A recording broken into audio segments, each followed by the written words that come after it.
Tony Braxton, Fairy Tale. Good song, good song. Love Tony Braxton. Excellent female artist. And she's one of my favorite of all time. She's really good. Dr. Doug here with the KRV FM, the Heart and Soul of San Antonio. Thank you for joining me again for a Saturday conversation. Today is the 8th of February, Black History Month. And happy Black History Month to those who I haven't seen and talked to since the beginning of the month. But so today, I won't digress any further. Today, I had all kinds of stuff I was going to talk about. And once again, there's always something that derails me from doing what, my first inclination is to discuss. And then we won't go into those because there'll be topics I'll use at some other time. But there are some things that happened that caused me to talk about what I want to talk about today. Last week, and the last couple weeks, we've been over consumed, or some of us have been consumed with the impeachment hearings. And it was really fascinating. Just regardless of what side you're on, it was a fascinating day in history because I was here and pretty astute when Bill Clinton got impeached. I was around then, and I was of the belief that for whatever reason, and my opinions don't count, but I felt a certain way about things. But then when everything came out and all of the was hashed out and everything, basically he admitted that he did pretty much what he talked about, what he did. He said he did it. And I just thought, because back then I was pretty idealistic when it came to politics. I thought, hey, all the presidents are great guys, and they don't do any wrong, and the president's like the Pope, and so to me, Bill Clinton and Jimmy Carter and the Bushes, all those guys, they were kind of like heroes, going back to Reagan. Those guys were like heroes. They were in charge of our country, and they stood for something. They stood for American pie, my mom's apple pie, and the American flag, and all that kind of stuff. So during this last week, the impeachment hearing, I kind of paid more attention than I did, and I wasn't so idealistic. I was just watching how things go. Now I'm not going to tell you what side I was on. It doesn't matter because that really, what side I'm on has nothing to do with the conversation today. But something occurred that I just I think, in my humble opinion, that has led us down into a rabbit hole that we may never recover from, and that's the absence of decency. And today's topic is going to be about decency. We're going to talk specifically about a decency quotient. Now, got all kinds of definitions on decency and what it means and everything. So let's see if I can come up with one real quick here, just so that we can frame our conversation. So when we talk about decency, we're talking about, here we go. That's what we're looking at. So, okay, now we're talking about decency quotient. It implies a person has not only empathy for others, but also has the genuine desire to care for others. A decency quotient means wanting something positive for everyone around you, whether it's the workplace, whether it's a family, whether it's the person you cross in the street, whatever. It's a way of behaving so that you will make everyone feel valued, and so since we most of our feelings are a reflection of our experiences, of the things that we have been involved in, the people that we've encountered, the things that have happened to us. And so when we see someone who treats us with decency, it reacts an emotion from us to behave in kind, to be decent and kind, do unto others as you would have others do unto you. So decency is a good thing, and so now I'm glad to see that we for a long time back in the day we always had IQ, the intelligence quotient, and that was like a big deal. What is your IQ? And you could go back when I was in high school, you could go and take a test, and they would tell you what your IQ was. They'd go into some big blue machine that IBM owned. It took up a whole floor, all the stuff it took to put it all together. Now you can just go and get an app and figure it out. But back in the day, it was quite an intensive process. Find out what your IQ was. And the higher your IQ, it says something about you. Now, it didn't necessarily mean you were a good person. Didn't necessarily mean you were a successful person. Didn't necessarily, it just said that, hey, this person has the potential to be whatever. If he's has more knowledge present than the average person by his however many degrees. It's one of those kind of things. So it doesn't really mean anything. But back then, it was something that we used to almost as a precursor for a person getting into management. If you're getting into early management, they used to give us those. Of the company I used to work for when I started off, that's one of the things they did. You got a IQ test. And then as the turn of the century came around, then millennials came and, the 20th century and all this stuff happened. 21st century and all this stuff happened. Then came along a thing called EQ, emotional quotient. And so, the decency, I mean, the IQ is fine, but then people started figuring out, well, the guy's really smart, but he doesn't know how to deal with people, or he doesn't care about people's feelings, and all this other kind of stuff. So they came up with this thing called EQ, emotional quotient. And so if you got IQ and EQ, it's spelled success or something like that.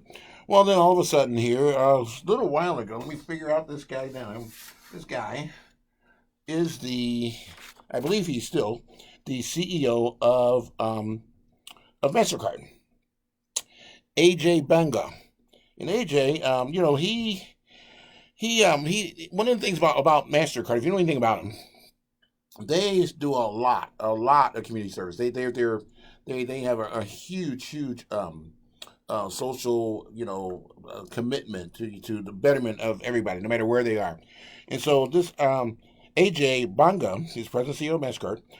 One of the things he said, he was really he improved the performance, financial performance of Mastercard by 13 times what it was when he got there. I mean, it's really incredible how well they've done under his leadership. And so one of the things that he says, he just says that he was looking for a way to describe his outreach to community and social impact initiatives. And his employees are always asking him to say, well, what are we going to do? How do we want to do this? Why are we sending supplies to Puerto Rico and to Houston and all those kind of things when the federal government wouldn't do that? And he came up with this thing and he said, it's I don't know what else to call it, so I'm going to call it DQ, and the term stuck. He was the one that came up with the term DQ, and DQ is decency quotient. And it's a way to show that, that especially if you're a leader, it's really important if you're like a CEO, if you're a president, if you are a quarterback on a football team, if you're a coach, if you're an owner, all of those type of really big leadership things. A DQ, now that you think about it and listen to the definition, is really something that is important. It's important. It's important because people hold leaders in a different esteem, in a different light than they do themselves or the person that they interact with on a common basis. But what it is, it's a way for leaders to show that they care more about others than just boosting profits. So their goal isn't just profits and stock prices. What they want to do is they want to show that the companies can benefit the employees, their customers, the community, and the country. And so I mean, it's a big thing. The decency quotient is a way for people to tell employees how to treat their coworkers, their community, how they want to be treated. Like I said, the golden rule. Put your hand on my back, don't put it in my face. Give me a level playing field, make sure everybody has a chance to win. All of those kind of idealistic things. So it's really an important deal. So the other day, what caused me to talk about this topic was that, what's up, Alan? I see you. I'll have to give you a call a little bit later. So one of the things that made me come up with this is I didn't watch the State of the Union. I watched some of it back and forth. There's a good basketball game on and everything, and I had my fill of politics that day. But I did kind of like watch certain stuff and certain parts of it and everything. So the State of the Union thing was over, and whatever you think about State of the Union, I'm not going to qualify that or grade that or anything like that. I'm not trying to do that. I'm speaking of a certain behavior, certain thing.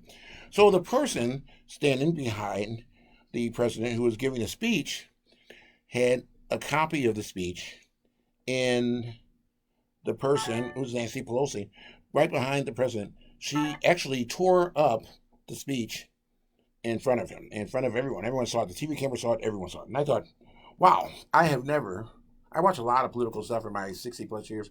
I've never seen anything like that. I mean, there have been some political people I really don't like or don't care for. Or I won't say I don't like, but don't care for. But I just never had seen that. I mean, that's almost like something that happens in a third world country where they actually tore up the speech and so I just thought, wow, what? I mean, we kind of like that. That kind of sunk to a whole different level of kind of like meanness and contriteness and things. And I understand, Representative Pelosi is under a lot of pressure and things like that. But still, that's where those things come in common. You just got to resist doing that stuff, especially in public and things. It just because it speaks badly on you and not necessarily your position. It takes away from your position, takes away from your stature, takes away from everything else that you've worked really hard to establish how to establish yourself, your reputation. It just takes away from that. It's that was not a good thing. This was not a good thing. So that happened, and I let it go by, and went on, and so that wasn't that didn't tilt my topic today, but this final one event that I saw the following day did put a nail in the coffin for what I was going to talk about today, the decency. And so the next day, the vote what happened, and one of the senators, Republican senators, voted to for an article of impeachment. The rest of them went down party lines, and he was acquitted. And so that was all fine. And so then he comes up and he gives a speech. And the speech is one of the most horrific things I've ever heard. He just lashed out at everybody. He called people names. It was just the behavior that you know, regardless of what side you're on, it was a very emotional time for most American citizens. And I don't care what side you're on. I'm not judging, not grading. Doesn't matter. So at that point in time, recognizing that, and since you got the result that history said you're going to get, the ruling party in the Senate always makes a determination of whether to remove a person from office or not, and so that's just there's a majority was Republican, and you knew that was going to happen. I thought it was significant that one of the leaders of the party voted for an article of impeachment. But so I expected the president to come out and talk about healing the country, the regretful thing in the past. Let's move forward. Let's do healthcare. Let's do infrastructure. Let's come together. Let's build a bridge of understanding between the Democrats and Republicans so we can work together for the American people. I really thought something like that was going to happen. But I should not have been surprised. Because there was a tirade, number one, criticizing the person who was the last presidential candidate from that party prior to our current president, and just kind of just made him sound, terms like, the whole identity politics thing I talked about a while ago, nowadays has gotten even more pronounced than ever. When you call people names, you make fun of their physical characteristics, you make fun of their mannerisms, you make fun of where they're from, the color of their skin, their age, their weight, their height. I was just dumbfounded. Whoever is him, and then I watched as his chief of staff was clapping and almost cheering for him. And so as that went on, he had a couple more things. The next day, he had another thing, and actually, the words that came out of his mouth were even worse. I'm not going to even repeat them. But as I said earlier, when I saw presidents, I always had an idea of decency. A way that they carry themselves in a presidential manner. They're not street fighters. They're not MMA boxers or fighters. It's not a street brawl or any of those types of things. And so, if you're a leader and that's the way that you're going to lead, and that becomes accepted methodology for people to communicate with each other in our society, then where have we gone to? What has happened to us? Why, when you think about that, and you just roundly, categorically denounce groups of people because of some physical attribute or some other historic thing in their lineage or where they were born or what country they came from, or what language they speak, or what religion they are, or whatever it may be. That's not good for the country. Because, when you think about this whole thing, when this experiment called the United States, I'll say, one of the things that people came over here because they were tired of the way things were in the old country. They were tired of the monarchies. They were tired of serfdomship. They were tired of indebted servitude. They were tired of all of those types of things. We came over here for a fresh start. Now, a lot of if you know history, that when the original people who came over from Europe came here, they brought a lot of those bad habits and traditions with them. They still treated women badly. They treated people badly based on who they were, their skin color, where they came from, their perception on how they lived. The Indians lived on the land, so they got to be savages. They're living on the land. Well, no. That's how they wanted to live. Why they got to be savages? That's just how they lived, So anyway, so we brought a lot of those bad habits with us. But as time moved on, I think from the time the country started up to here recently, we had kept demonstrating progress in the area of decency. We in protocol. Just the whole protocol, how people direct. Now you got some people say, balderdash, that decency stuff's out the window. I'm going to call a spade, a stick, a thorn, whatever it is. I want to call it that because I want to be frank and tell the truth. And well, okay. I mean, it's still a free country, and you can do that. And most people, if that's your chosen discourse, that's fine. But when you reach a certain level of leadership or a certain stature, you have to be above that. You really do, because what you're doing is you're really marking history in a really not flattering day. And what you're doing is you're trampling on, not, I'm not, I don't mean the specific person, but anybody who does that denigrates people by generalities.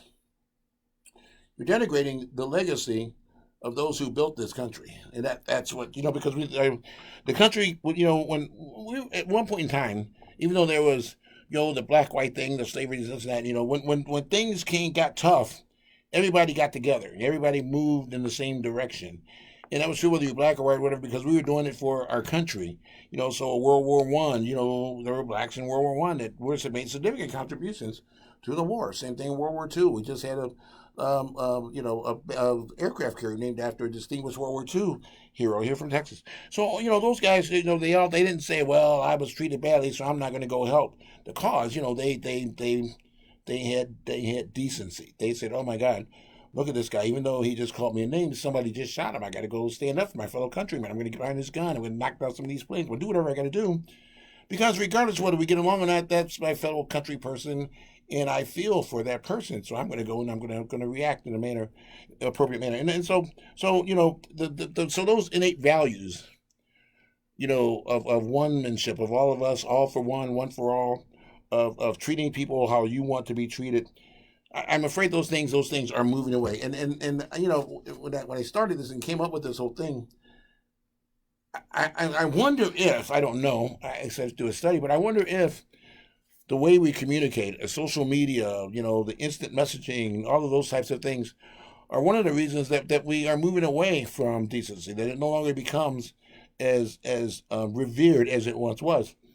Because nowadays, back when I grew up, my dad always taught me to look in the eye of the person you were talking to. And that showed a level of sincerity, showed a level of respect. And it showed that, hey, I'm here to have an honest conversation with you about whatever this issue is. And we're going to come to an agreement and we're going to abide by that. Well, nowadays, no one does that. I mean, it seems to be gone. And so, because nowadays you can send out a message and no one has to really know who it came from.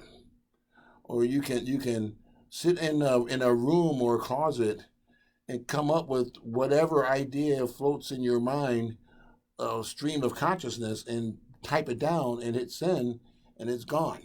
So there's no context whatsoever. It's just like a bunch of words that say a bunch of things, and it's up to the person who receives it to interpret them in a manner.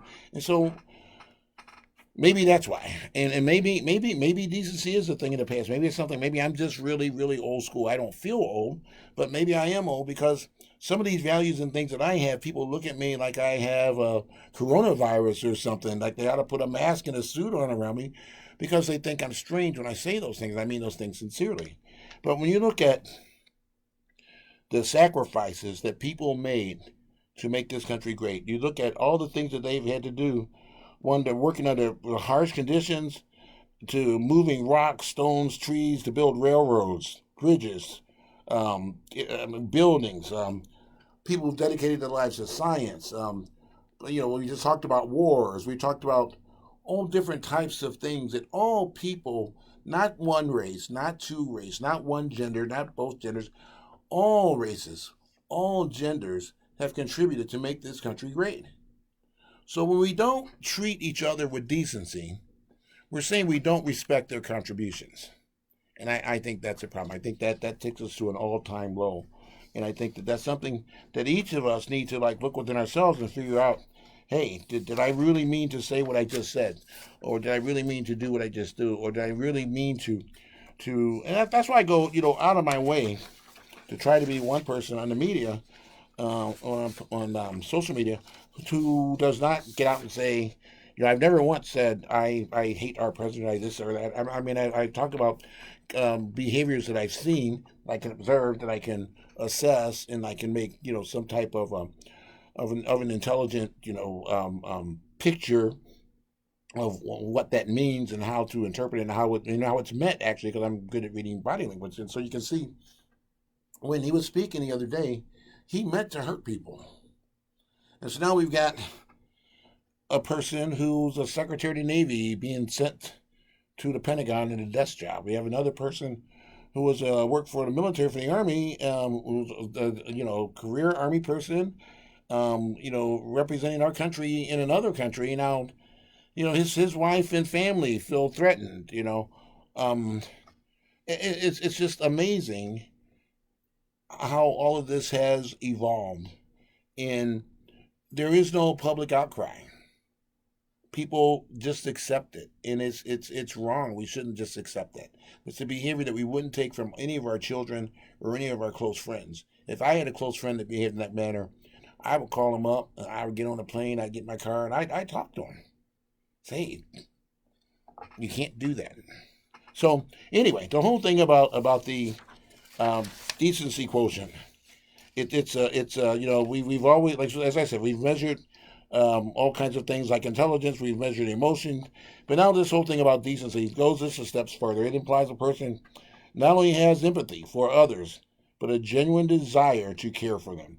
It means wanting something positive for everyone around you, not just your family, not just your homeboys, not just your homegirls, but everyone. It was what you want everyone, and I do. I truly, I don't care if you're Republican, if you're white, black, Republican, Democrat. I don't care which. I truly hope that everybody finds happiness, and I mean that's what we live for. I mean, and that's not a political thing. I mean, that's not kind of a soap opera thing. It's just I really, really do mean that, and I guess we do need more people who look at life that way.